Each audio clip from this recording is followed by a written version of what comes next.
Nous sommes toujours dans le chapitre 43 du Tanya. On a fait une première partie où le Baal Tanya a développé l'idée de Ira Ila, la crainte supérieure. Après qu'on ait développé dans le chapitre 42 l'importance de la première étape de Ira, ce qu'on appelle Ira Tata dans le Zohar, Ira inférieure, qui est nécessaire pour pouvoir faire Torah ou Mitzvot. C'est-à-dire si on n'a pas conscience qu'on est dans le monde d'Akadosh Baruch Hu, quoi ça sert faire Torah ou Mitzvot, c'est même plus des Mitzvot, c'est juste une habitude. Donc faire une Mitzvah, c'est avec la conscience d'Akadosh Baruch Hu. Donc ça, c'est la Ira Tata. Et pour ça, on a vu que c'est cette crainte-là qui amène donc à la Torah. Donc c'est ça qui est dit quand il est dit Imen Ira en Torah. En Ira Hashem Chorma. C'est elle qui amène la Chorma. Mais après ça, on avait vu qu'il y avait cette haute Ira, cette crainte beaucoup plus grande, qui est la Ira Taboshet, cette conscience de l'unité absolue du divin, Hashem, qui nous inclut tous. Et ça, voilà, on s'était arrêté là. Ça vient d'une méditation sur, pas simplement que Dieu fait exister le monde et qu'il fait tout exister, mais qu'il y a un autre que lui, finalement. Que tout ce qui est... tout ce qui existe par rapport à lui n'est qu'Ela Hachevé Damé, c'est comme si ça n'existe pas de son point de vue à lui. C'est-à-dire, face à l'infini, qu'est-ce que vaut le fini, si on veut dire dans ces termes-là. D'accord ? Même le plus grand nombre, si on parle en mathématiques, même le plus grand nombre est totalement insignifiant face à l'infini. Ouais. C'est la même chose. Dieu étant le Ensof, toute créature peut percevoir à un moment ou à un autre qu'elle est totalement annulée devant l'existence de Dieu. Okay. Et ça, c'est un niveau de conscience qui est supérieur. C'est pas simplement savoir que Dieu est le créateur du monde, c'est Dieu est l'absolu. Ça s'appelle la Iratila, la crainte supérieure. Alors, maintenant, dans cette seconde partie du chapitre 43, le Baal Tanya va expliquer que cette distinction qu'on fait entre différents niveaux de Ira, on le retrouve dans différents niveaux de Ahava, d'amour de Dieu. Okay. Alors on est à la page Samerbet, au niveau du Lamed, c'est-à-dire à la 5e ligne. Iné be'ahava, en ce qui concerne l'Ahava, l'amour, yesh gamken shte madrigot, Ahava rabba ve'ahava tola. Alors ici le Baal Tanya dit qu'il y a deux niveaux de Ahava. Je vais traduire tout de suite après. Mais un peu plus loin, il veut dire qu'en fait, il y a un niveau indéfini, c'est seulement manière de deux niveaux fondamentaux. Plus loin dans le Tanya aussi, il dira qu'il n'y en a pas deux, il parlera de trois niveaux. Il rajoutera un niveau, ce qu'on appelle Ahava Beta Anugim, le niveau d'Ahava dans le plaisir d'Hachem. Mais on va lire maintenant ces deux niveaux dont il parle ici.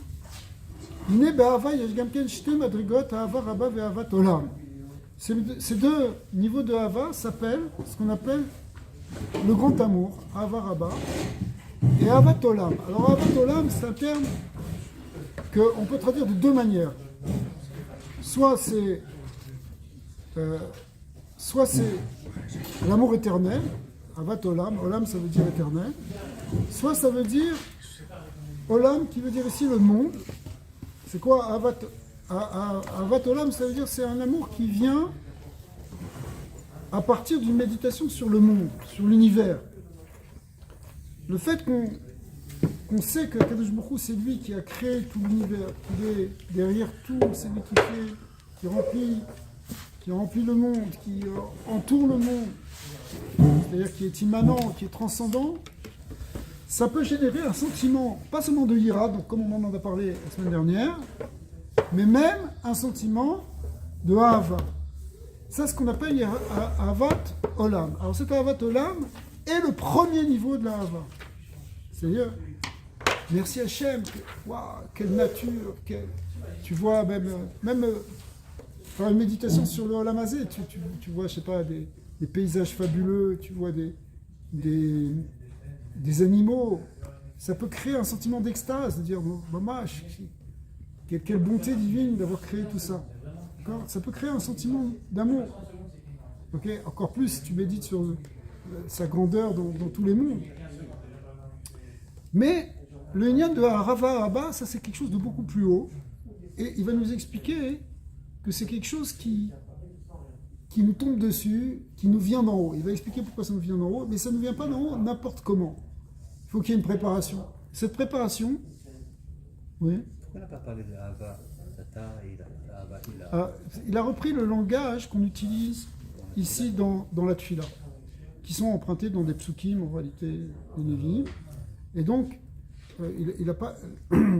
Mais dans certains endroits, on peut parler aussi dans ce langage. Mais en général, c'est ça le langage qu'on emploie, qui est connu chez Chachamim, Ahavat Olam, Ahava Rabba. C'est ce que tu dis dans les prières qui précèdent Shema Israël. Alors, Ahavat Olam, c'est le premier niveau.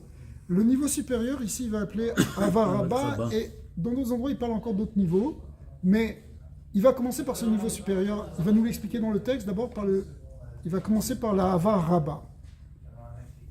Donc, Ta'anoug. ah ouais, alors, Ahava Rabba, Yahava Beta'anugim. Ici, en fait, dans ce passage du Tanya, la Tanya ne fait pas de distinction entre ce qu'on appelle la Ahava, le grand amour, et l'amour de la délectation du plaisir divin. Bien que dans d'autres Mahamarim, et plus loin même d'ailleurs dans le Tanya, il fera cette différence. Pour l'instant, c'est la même chose. C'est-à-dire c'est un amour supérieur, c'est un amour un grand amour qu'on a avec Akadosh Baruch Hu, comme quelqu'un qui est amoureux fou d'Hachem. Ouais. Eh bien, Vei Shalevet Haolam Me'aleh. Donc il commence par le supérieur. Hein. Vei Shalevet Haolam Me'aleya. En fait, c'est une flamme d'amour qui s'élève par elle-même. L'image ici qui est donnée, c'est comme quelqu'un qui est embrasé par un sentiment. D'accord? Ou Ba Milmala. Mais ça vient d'en haut. En quelque sorte, ça te tombe dessus. Comme, on va prendre dans le langage un peu trivial du monde, on dit tomber amoureux. Ça tombe, c'est vraiment ça. C'est quelqu'un, tout d'un coup, il est pris d'une ahava pour Akadosh Baruch Hu. Mais Bechinat Matana, c'est un don d'Hachem. C'est un don d'Hachem. Tu peux pas le générer par toi-même. Mais la seule chose que tu peux faire, c'est te préparer à ça. Et comment? Parce que ça tombe sur qui? L'ennemi chez où Shalem Beira, c'est quelqu'un qui a déjà une crainte complète, Kenoda. C'est-à-dire que si ta Yat Shamaïm, elle est complète, alors là, tout d'un coup, peut se déclencher des nouveaux sentiments pour Akadosh Baruch Hu. Donc on voit ça chez les tzadikim, on voit des gens qui sont une Ahavat Hashem incroyable, qui sont tout le temps qui font toutes les mitzvot, Be'ahava, mamash, pour servir Akadosh Baruch Hu comme un enfant qui aime ses parents. Okay? Kedona, Al-Ma'amar Chazal, comme c'est Ramim, ils ont dit, Darko Shel Ish, en fait c'est une Gemara dans Kiddushin, au début de Kiddushin, qui dit Darko Shel Ish, la Chazor, Achar Aisha. Alors quel rapport? La Gemara là-bas, elle discute en fait sur un problème de qui marie qui. Est-ce que c'est l'homme qui marie la femme, ou est-ce que c'est la femme qui marie l'homme?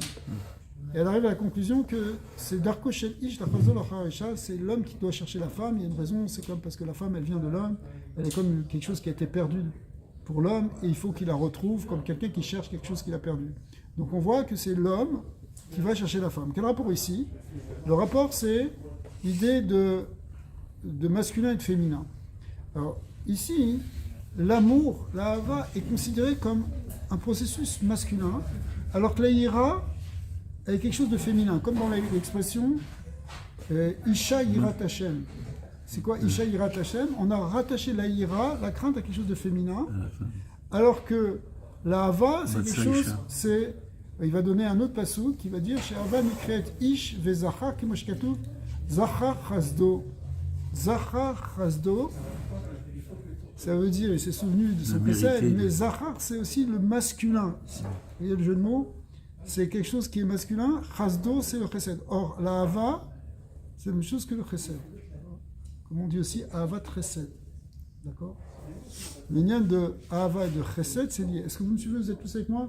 Le chesed, c'est la bonté, c'est l'amour. Donc le mot ahava, il va avec le chesed. Or, ici, c'est marqué dans le verset, Zachar chazdo. Donc on lit le masculin. Comment on dit masculin en hébreu? Zachar. Comment on dit amour? Chazdo. Donc quand on a lié le masculin avec l'amour. Et par contre, Ve'isha Yirat Hashem, la ira est liée avec un mot, avec Isha. La crainte, c'est quelque chose de féminin. Alors, puisque la Gemara dans Kiddushin, elle établit que le masculin cherche le féminin, eh bien, on voit aussi ici que lorsqu'on aura le féminin, c'est-à-dire la ira, eh bien, on sera recherché par la hava qui va venir nous chercher, qui va venir nous trouver. Vous voyez? Vous avez compris? Le raisonnement? L'homme peut atteindre ce niveau de, Oui. de ira. On doit atteindre tous les niveaux, de hava, de ira, mais si on veut avoir la là, hava rabba, Il faut avoir Ira d'abord pour après avoir Ava. Voilà. Razak. Si on a déjà, c'est ce qu'il a dit, si on est Shalem Beira, Akadosh Baruch Hu, on va devenir, en réalité, si vous voulez, pour l'expliquer ça, on voit ça dans des textes, pour devenir l'amant d'Hachem, une relation d'amage d'Ahava très profonde avec Akadosh Baruch Hu. Akadosh Baruch Hu, il va attacher son amour à quelqu'un qui le respecte complètement, à quelqu'un qui a de la conscience de Dieu. Si quelqu'un il tourne le dos à Hachem, comment tu veux qu'il... Il n'y a pas de relation d'Ahava. La base, on pourrait même dire aussi que la base de l'amour, c'est déjà le respect. Et on a expliqué que la ira de base, c'est déjà respecter, c'est avoir conscience. Quand tu as conscience, tu ne fais pas n'importe quoi. Quand tu sais qu'il y a quelqu'un. Par exemple, si quelqu'un il veut aimer sa femme, il faut déjà qu'il la respecte. S'il ne la respecte pas, il traite comme un chiffon, c'est pas de l'amour. Tu ne peux pas construire un amour si tu as un mépris pour elle. Or, le respect, c'est la ira. C'est quoi la ira? Je te respecte, j'ai peur de te blesser. J'ai peur de dire quelque chose qui va te toucher. Ou faire quelque chose qui va te mettre mal à l'aise. Ça, c'est ça la ira de base. Rentre, viens, on fait le show. Ça, c'est la ira de base. Donc cette ira, cette ira, elle vient comme précédant l'amour. Il n'y a pas d'amour s'il n'y a pas de respect. C'est quelque chose d'ailleurs qu'on doit comprendre, nous. Parce que c'est facile, quelqu'un il dit, dans le Shalom Bayit, tu peux dire, ouais, mais moi j'aime ma femme, bien sûr je l'aime. Bien sûr, tu peux lui demander son sentiment. Il a un sentiment que peut-être il l'aime, au fond, il aime. Oui, mais il ne la respecte pas. Ça veut dire, il se moque d'elle. Ça veut dire, il lui crie dessus. Ça veut dire, il n'écoute pas. Mais je l'aime. Non, tu ne la respectes pas. Tu ne peux pas mettre de l'amour si tu ne respectes pas. Par rapport à Hachem, tu as dit tout à l'heure, on devient l'amant d'Hachem. Ouais, ça c'est les hauts niveaux de la Varaba. Quand on dit je deviens l'amant d'Hachem, c'est individuellement, Oui, on parle pas ici. collectivement. Parce que Alors, collectivement, il y a, je Akadosh Baruch Hu, je suis la femme. Akadosh Baruch Hu, il a une ahava pour le cas d'Israël de Voilà, manière générale. ouais. D'ailleurs, quoi qu'on fasse, on apprend de plusieurs choses, que Hachem, il a une ahava pour le cas d'Israël. Ouais. Mais après, si tu veux, ces sentiments-là, Chacun là développe. on est dans un séfer de Avoda qui te demande de développer, on a dit, Voilà. développer ta connaissance, C'est ça. mais développer aussi. Parce que ce qu'il faut comprendre aussi, c'est que servir à Kadosh Baruch Hu, on l'a vu dans les premiers prakim, finalement c'est ça l'objet, c'est qu'à un moment, on arrive à dominer le Yetzer Hara.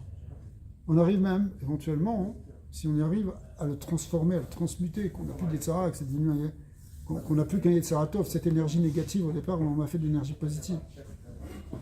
Mais pour ça, ça ne peut pas marcher si tu es encore bloqué dans des sentiments inférieurs. Par exemple, de peur des choses de ce monde ou de l'amour de choses inférieures.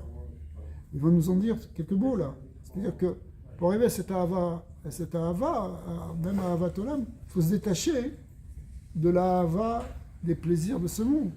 Ça ne veut pas dire qu'on n'aura pas des plaisirs dans ce monde. Par exemple, il y a un lien de l'Itaneg à Hachem, le Ta'anouk Shabbat. Par exemple, Shabbat, tu peux manger des bonnes choses, mais tu les manges les Shem Shamayim. Donc tu peux avoir aussi des plaisirs, mais ton vrai plaisir, ça doit être Akadosh Baruch Hu. Ton vrai plaisir, ça doit être la Torah. Sinon, si tu n'as pas réussi à faire cette transformation, de te détacher à une certaine mesure de ton investissement dans les plaisirs de ce monde pour avoir ton plaisir dans quelque chose de spirituel, en fin de compte, tu n'arrives pas à dominer ton Yetzer Hara.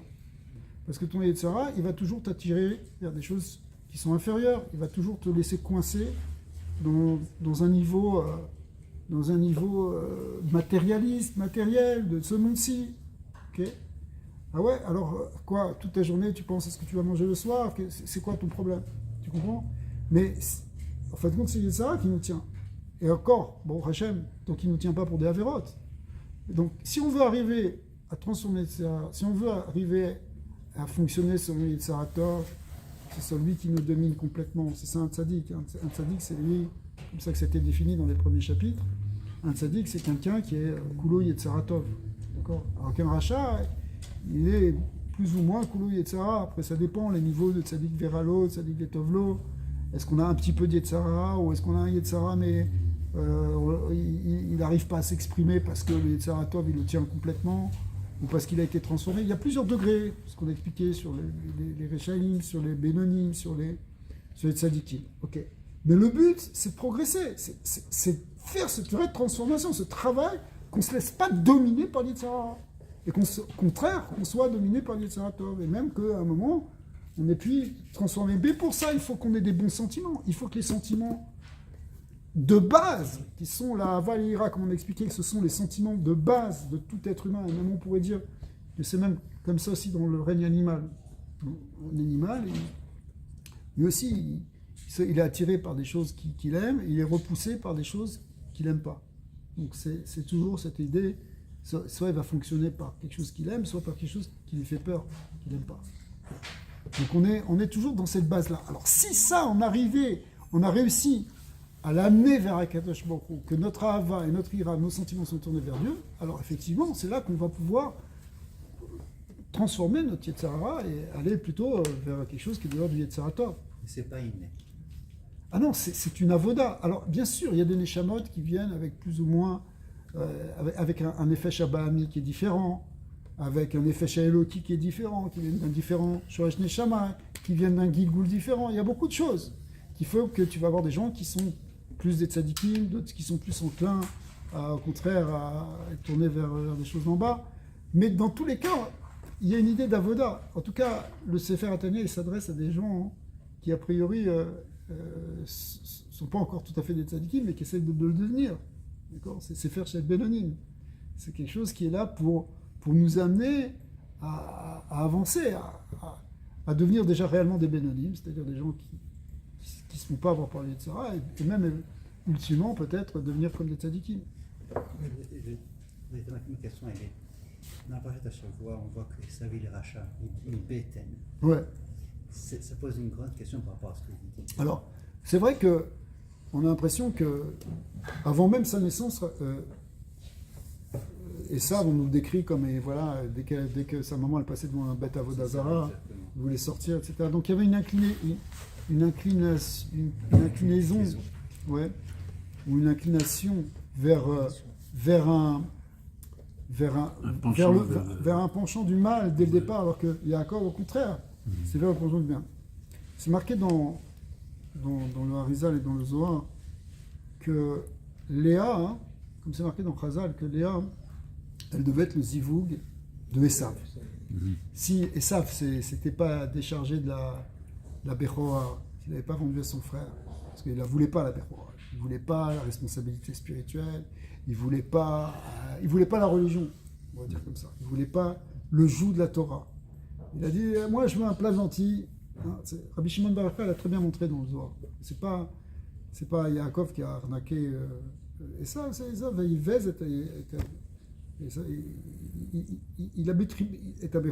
a méprisé la Bechora.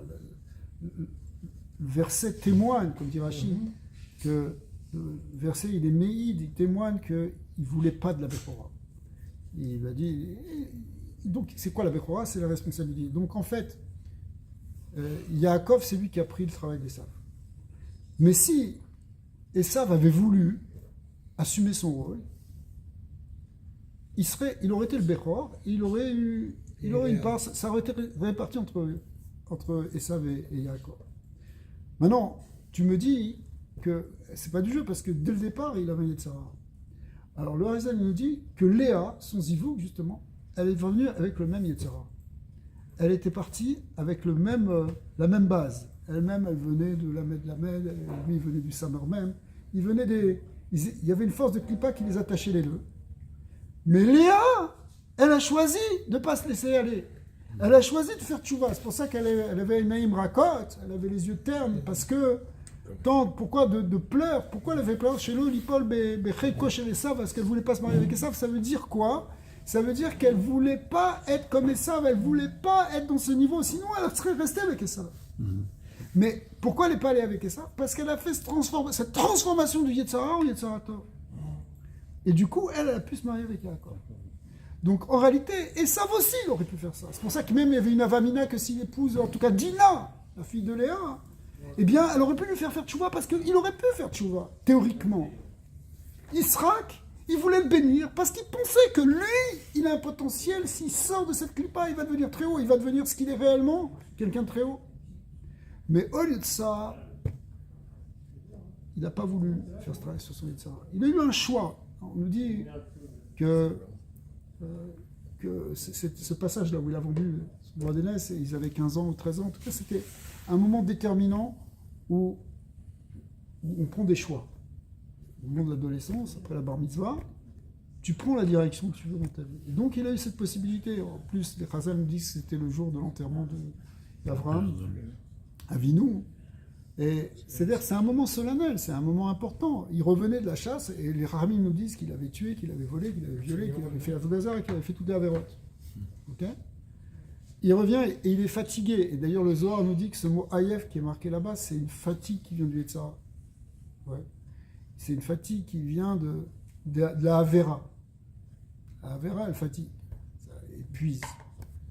Hein, quand tu te fatigues dans les mitzvot, peut-être tu es fatigué, mais en fait, ça t'a donné une énergie dans ta neshama. Mais quand tu fais une avera, ça épuise la force de ta neshama. D'accord? Donc, il revient plein d'avérotes. Au lieu de ce jour, c'est un jour solennel, Avraham Avinu qu'on enterre, c'est Machéou. Okay? Au lieu de faire ça, il se précipite sur la nourriture et il dit, moi, c'est pas moi qui vais le remplacer. C'est pas moi. Hein. Laissez-moi tranquille avec ça. Moi, je veux pas. Vous, faites ce que vous voulez. Moi, je veux pas. Bon, pour l'apparence, il faisait semblant qu'il était bien devant son père, mais devant son frère, il a joué carte sur table. Devant son père, devant Yitzhak, à chaque fois, il disait, oui, il disait genre qu'il faisait Kiboudave et qu'il était là au service de son père, qu'il faisait le Talmid Chacham, mais devant son frère, il a dit, moi, je veux pas de ça. Moi, je serai pas avec vous. C'est ça qu'il a dit. Le Midrash dit qu'on lui a présenté que les aspects négatifs de la chose, les aspects difficiles de la chose. Ouais, bon, ça c'est un enseignement que le Midrash nous dit, que on ne doit pas repousser quelqu'un, on doit essayer de le rapprocher. Alors peut-être qu'on ne l'a pas assez rapproché, mais les Maaseh, Yitzhak il l'a gardé, et s'il avait voulu, il aurait pu. Il y a dans certains Midrashim qui disent qui font un reproche sur Evel, le pauvre, c'est la victime. Il s'est fait tuer par Caïn. D'accord? Donc, qui c'est le méchant? C'est Caïn. Evel, le pauvre, il était gentil, il gardait ses moutons. Mais, en même temps, il y a un midrash qui nous dit que Evel, c'est pas qu'il le narguait Caïn, mais il disait, regarde, voilà, moi je suis bien, toi, regarde ce que tu fais. C'est pas... Au lieu de le rapprocher, il faisait tout pour l'éloigner. D'accord? Alors ça, à la fin, l'autre, il s'est énervé. Alors ça ne veut pas dire qu'il n'est pas responsable, Caïn. Bien sûr qu'il est responsable de ce qu'il a fait. Mais en même temps, on dit à Evel, toi, qu'est-ce que tu as fait pour lui? Qu'est-ce que tu as fait pour le rapprocher, pour lui montrer justement les bons côtés, pour le faire faire tchouva en fin de compte? D'accord? Donc ça, c'est la même idée qui est dans ces deux midrashim. C'est cette idée hein, que même si tu étais du bon côté, mais si toi le tzaddik, qu'est-ce que tu fais pour l'autre? Hein? Tu as un Esav dans ta famille, le gars, il ne veut rien entendre. Il ne veut pas parler de la religion, il ne veut pas être du tout dans le coup. Qu'est-ce que tu fais pour lui? Est-ce que tu le rejettes? Tu dis, bon, regarde, il y a toujours des pertes dans chaque famille. Ou bien, tu lui montres de l'amour, tu lui dis, regarde, peut-être quand même tu peux faire ça. Tiens, viens mettre les tuiles. Tu essaies de faire quelque chose pour être Mekarevoto, pour le rapprocher. Et ça, ces enseignements-là que tu cites, ils sont là pour nous dire ça. Mais les Maaseh, à un moment, la personne a fait son choix. Et en tout cas, le choix qu'il a fait un choix où justement il était un jeune adulte. Donc il a fait un choix déterminant et il a refusé ça. Après ça, il a regretté parce qu'il a dit, il n'a pas regretté, mais il a dit, je veux quand même la bracha. Donc ça, c'est la fin de la paracha où il vient pour être béni par son père. Et puis Rivka, elle dit, non, il y a un problème. S'il est béni, mais que il n'est pas responsable, c'est pas bon. Il ne faut pas donner la bénédiction à quelqu'un qui va l'utiliser pour faire du mal. D'accord? Ça, c'est bon. C'est clair, c'est intéressant. Moi, j'adore ce passage de la Torah parce qu'il est très parlant aussi sur les ta'anot les arguments que les Juifs ont contre les nations ont contre le peuple juif. Parce que Yaakov, il représente le Ham Israël ici, et Esav, il représente au contraire les nations, en particulier dans la doctrine chrétienne, de dire voilà, on fait passer les Juifs comme des gens qui ont roublé, qui ont trompé le pauvre Esav, Misken, qui s'est fait avoir. C'est ça les Juifs, est-ce que c'est beau ça? Parce que tu ne peux pas lui donner à manger gratuitement. Exactement. C'est comme ça. Mais Rabbi Shimon Bar Yochai, dans le Zohar, c'est normal. Un gars, ton frère, il a faim. Donne-lui à manger. Si tu veux lui racheter un truc, dis-moi, tu profites de sa faiblesse.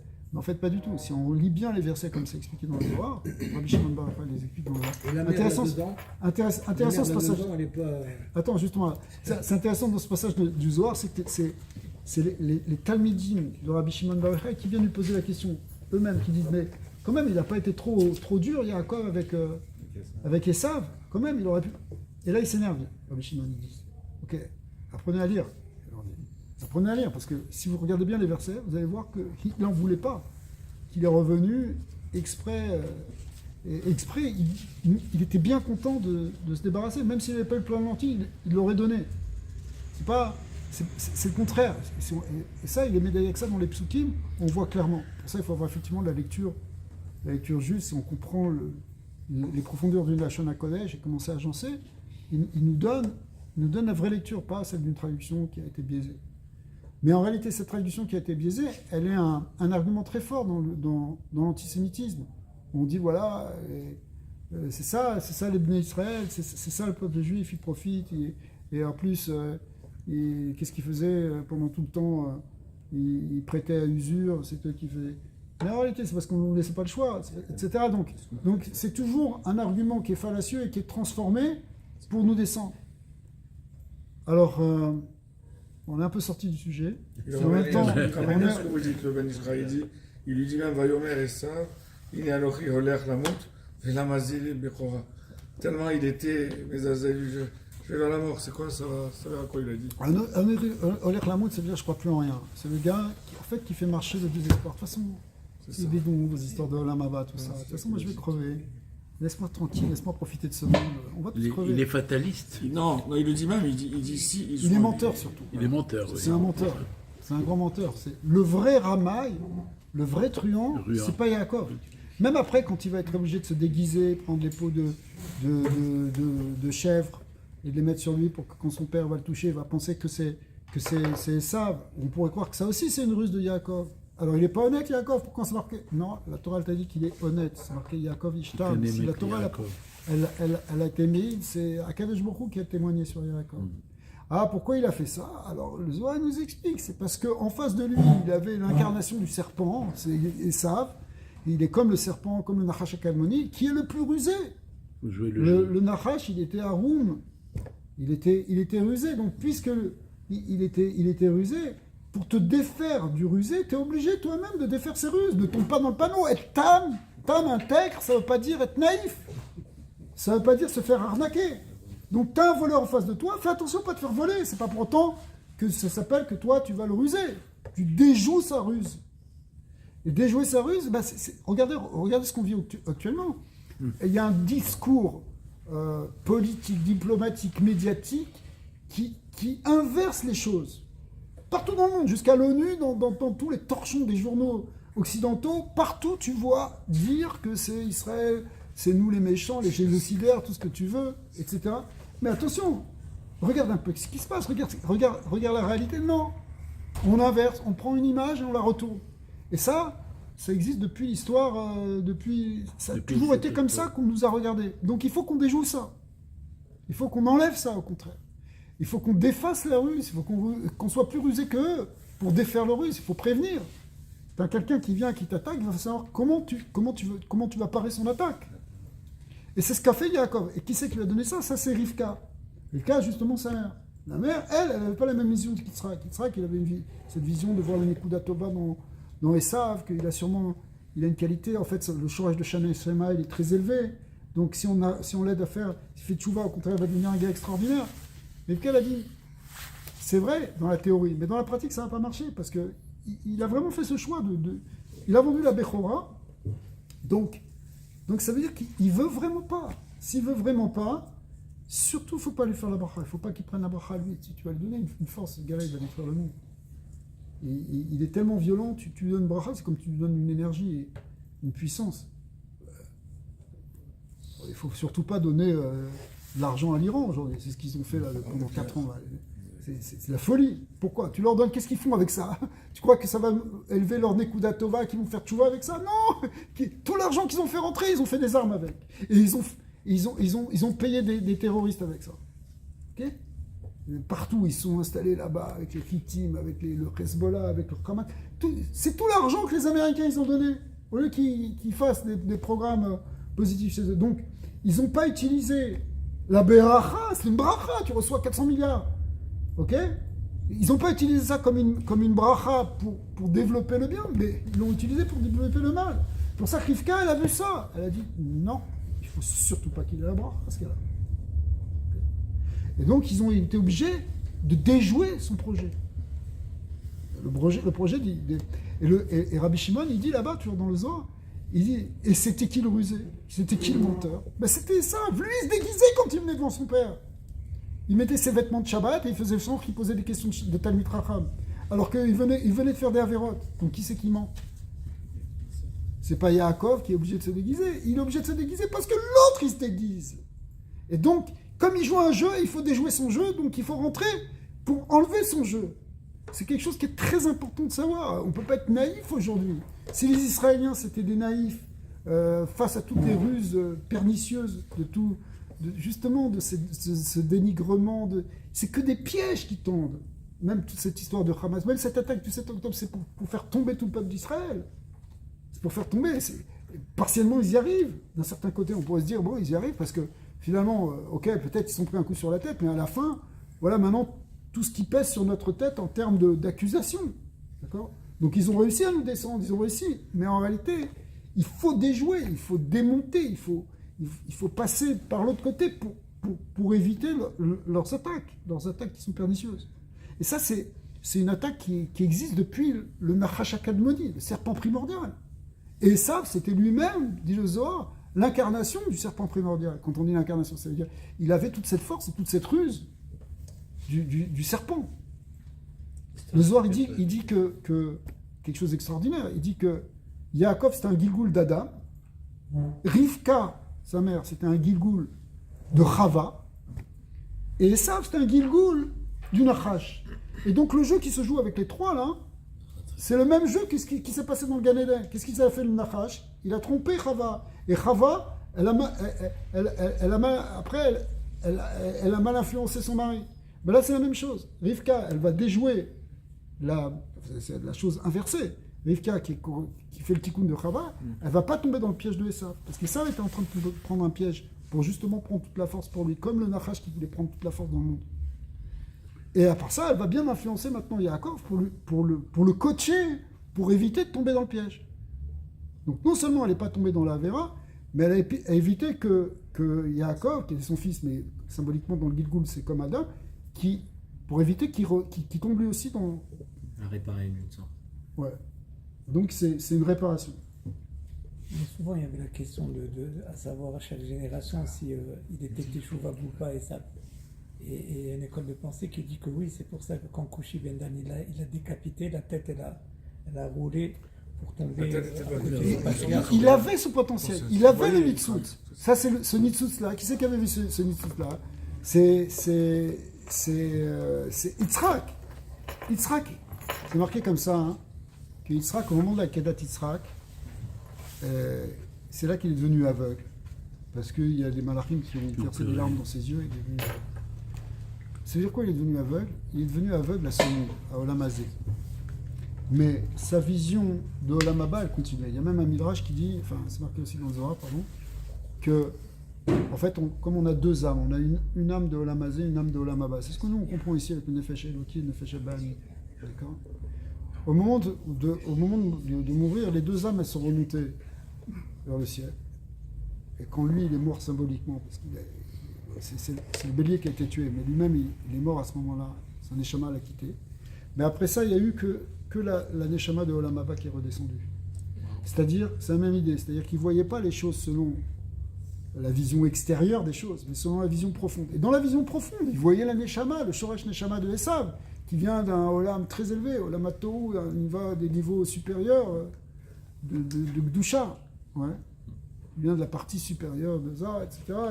Il voyait des grands niveaux dans la Neshama de Esav. Sauf que Rivka, elle disait, c'est vrai ça, mais concrètement, même s'il peut faire teshuva, là il ne va pas faire teshuva pour l'instant. Là, elle ne le voit pas, elle le sentait autrement. Rivka, elle percevait Esav d'une autre manière. Elle l'avait senti dans son ventre. C'est vrai que c'est marqué dans le Midrash que quand il est sorti, il a arraché la matrice. Enfin, pour pas qu'elle ait d'autres enfants. C'est toujours un truc qu'on voit qu'ils veulent pas partager, comme Kenan aussi qui est venu, enfin Ham qui est venu sous le conseil de Kenan, qui a empêché son père d'avoir d'autres enfants. Okay. Pourquoi? Donc Yaakov est sorti en premier. Ouais, non, Il est sorti avec ça. Il avait vraiment comme ça. Alors, l'idée c'est que elle avait senti, elle ressentait de l'intérieur qui c'est vraiment Esav. Donc sa perception était complètement différente. Donc effectivement, on peut avoir les deux visions, on peut avoir les deux aspects et mettre l'accent sur lequel il peut faire tchouva. Et d'un autre côté, Rivka a choisi autrement. Elle a dit non. Elle a dit ok, il va faire tchouva, mais il ne faut pas qu'il ait la bracha pour l'instant. Pour l'instant, il n'a pas encore fait tchouva.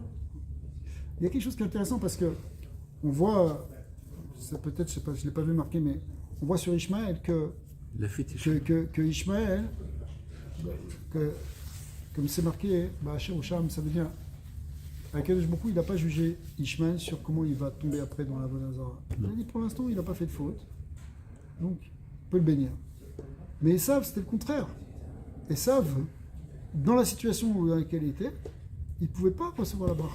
Il avait fait trop de Averot. Ok, il peut faire tchouva. Après, s'il fait tchouva, après on verra. Pour l'instant, il ne peut pas recevoir la bracha. C'est pas n'importe quelle bracha. Donc ça, c'est là où il est. D'un autre côté, même dans ce côté négatif, là où il est, on ne peut pas lui donner. Ça, c'était la chita de Rivka.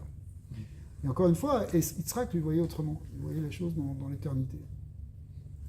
Ok, alors... Par rapport à la Hava. Alors, je ne sais plus pourquoi on est parti sur... oui. L'Atid Lavo, il va faire Teshuvah et ça. Il va faire Teshuvah, Nistama, en tout cas. Veishpot Be'er Esav. C'est-à-dire, une des drachot, c'est qu'il va être... Ouais. C'est marqué dans certains endroits que... Où est-ce qu'il va être jugé en fait sur l'Artsion, Sur l'Artsion. Qui s'appelle le Esav. Pourquoi il s'appelle le Esav? L'Artsion parce que pendant tout un temps de galout, attention les films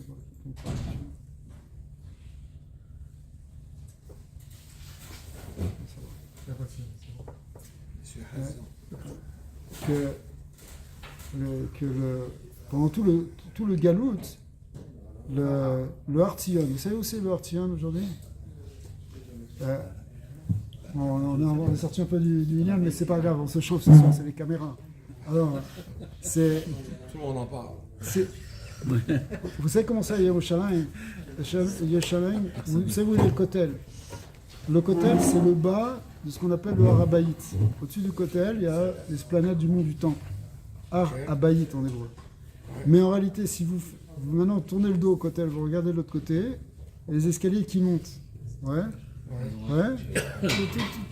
Je parle en face du Kotel, de l'autre côté du Kotel, c'est une montagne. C'est quoi la montagne? C'est l'Artzion.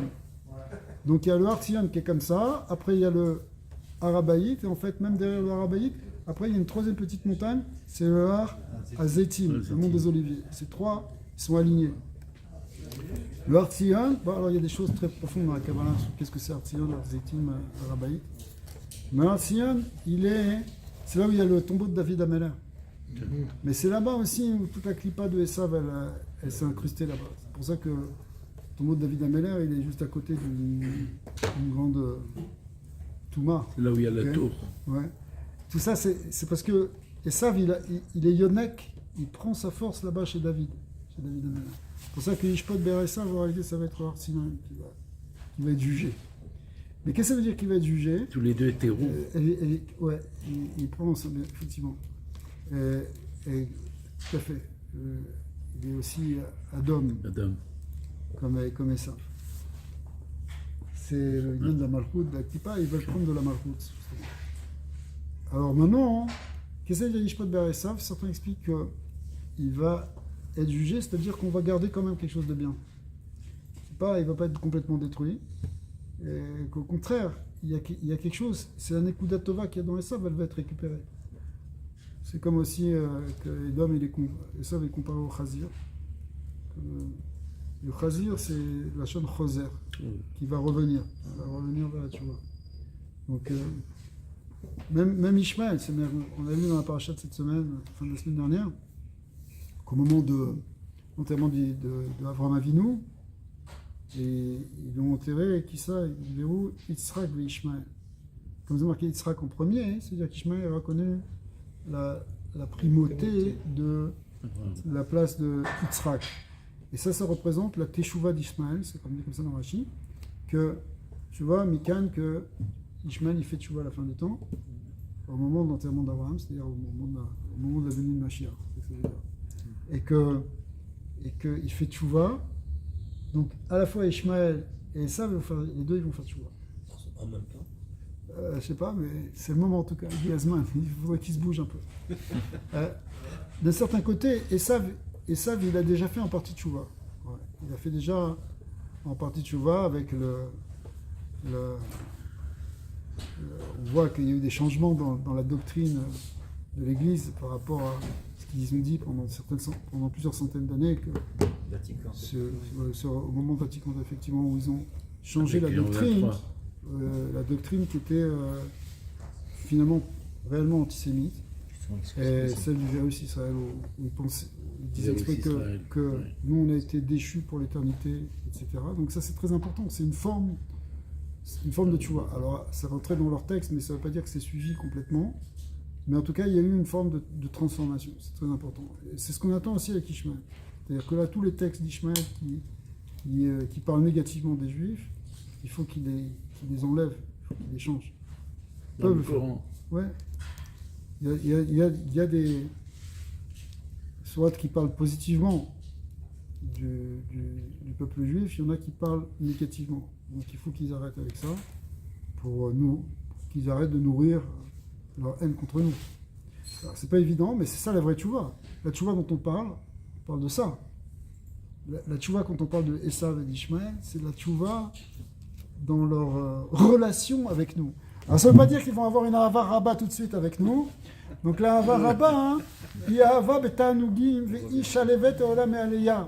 c'est une flamme qui monte par elle-même, c'est comme un cadeau, si on a une ira shalem, Kenoda, vous savez que ira shalem, ça fait les lettres de Yerushalayim. C'est connu. Ira shalem, Yerushalayim, c'est la ville où la ira, elle doit être dans sa shlemut, et en même temps c'est la ville du shalom. Kenoda, al-ma'amar chazal, darko shel ish, la chazor achar isha, c'est l'homme, c'est lui qui cherche la femme, sha'ava nikrat ish, parce que l'homme, l'ahava est vue comme quelque chose de masculin, zachar kemoshikatu zachar chazdo, ve isha irat Hashem kenoda. Ok. Donc, et la ira, c'est quelque chose de féminin. Oubli kidma, kedimat aïra, si on n'a pas fait précéder la ira, la crainte, le respect, on ne pourra pas atteindre ce grand amour. Qui avazu, imibichinat atzilut, delet taman kitsutz ou pirut chasveshalam. Alors ça, c'est des termes un peu codés. Cette Ahava Rabba, elle correspond à ce qu'on appelle le Olam HaAtzilut. Et dans le Olam HaAtzilut, c'est un monde divin, c'est un monde d'unité où il n'y a pas de séparation. Donc, alors quel rapport avec l'idée de Hira? Ça veut dire que si on n'est pas arrivé en fait à cette Hira, cette crainte supérieure, on prend conscience qu'il n'y a que l'unité de Dieu, que c'est Hachem qui est dans tout, que c'est lui qui fait tout, qui est la source de toute existence, que mon existence se fonde dans son existence, même si elle continue à exister, mais dans une autre dimension. Tant que je n'ai pas atteint cette conscience de l'unité divine, je ne peux pas atteindre ce niveau d'amour qui est aussi cet amour qui vient de l'unité. Parce que n'oubliez pas que Ahava, ça veut dire faire un. Ça veut dire essayer de faire un. Comme le mot Ahava, combien ça fait en Gematria? 13, comme la Gematria de Echad. D'accord?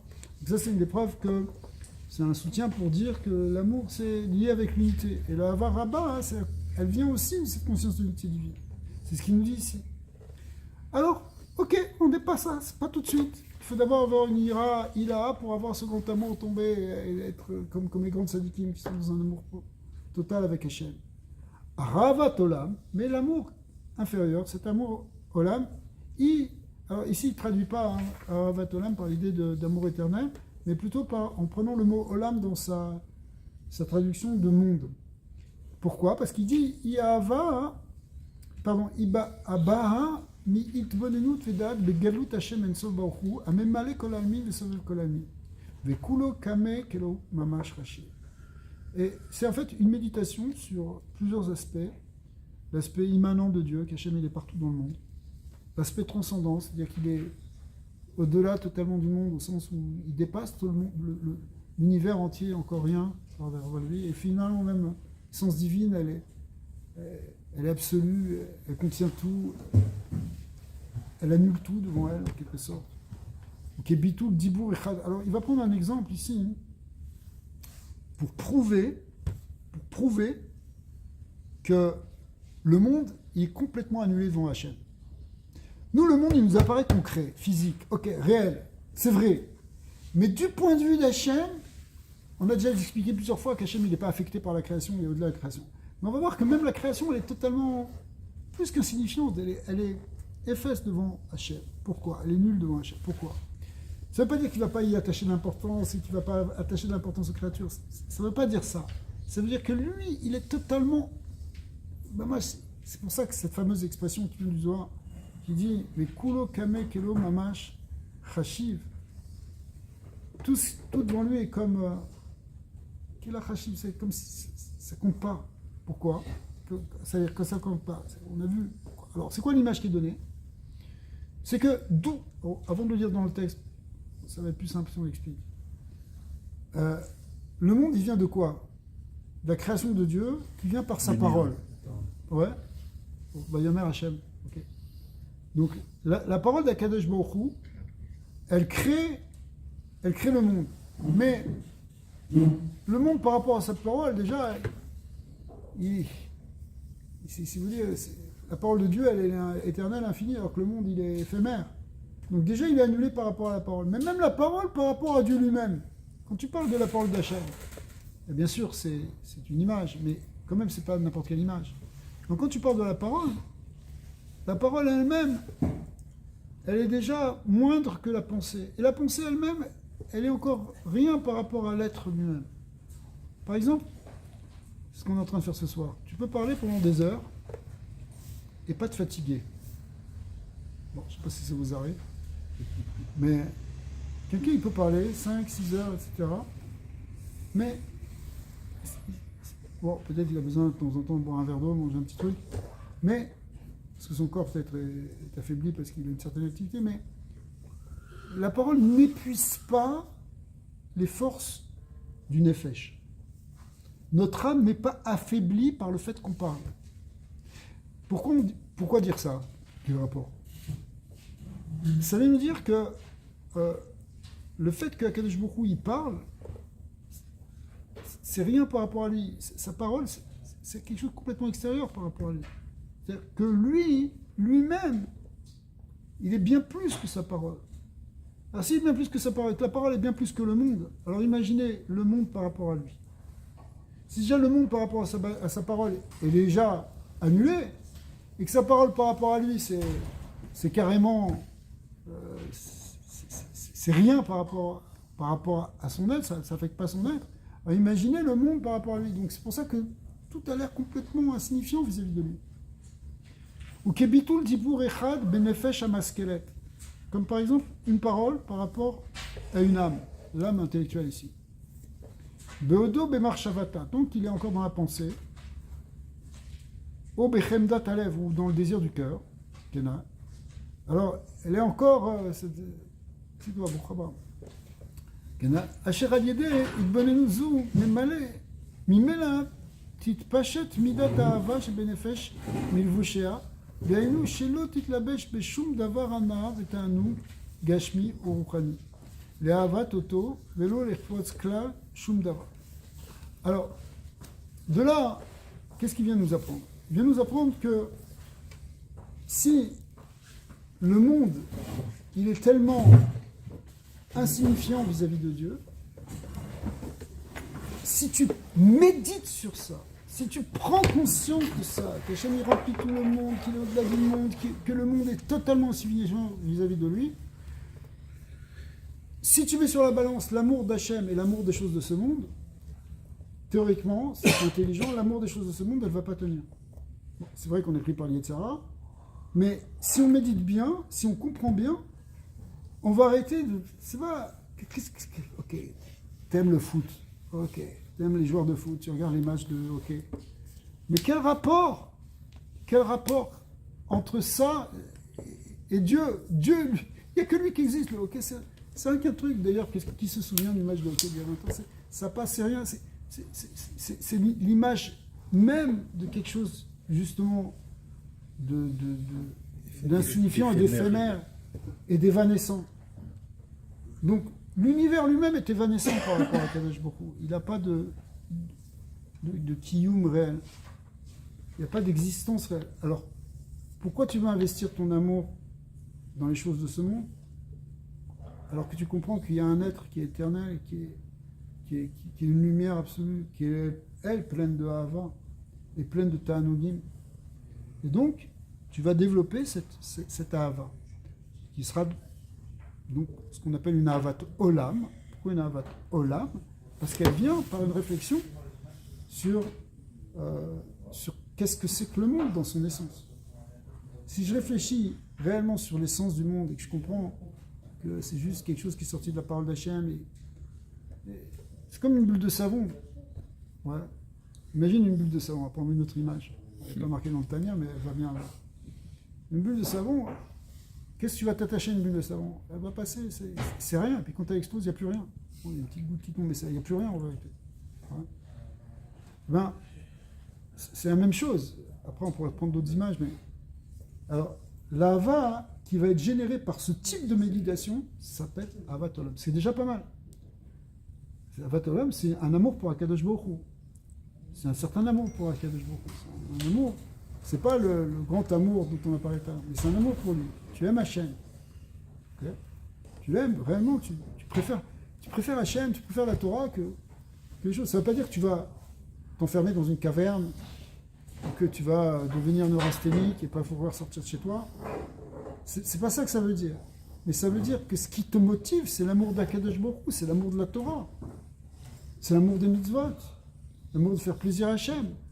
Quand tu as ce sentiment-là, ça vient parce que tu es obligé d'avoir une certaine ira et tu es obligé d'avoir un certain détachement par rapport au plaisir immédiat de ce monde. Si tu es complètement embourbé dans...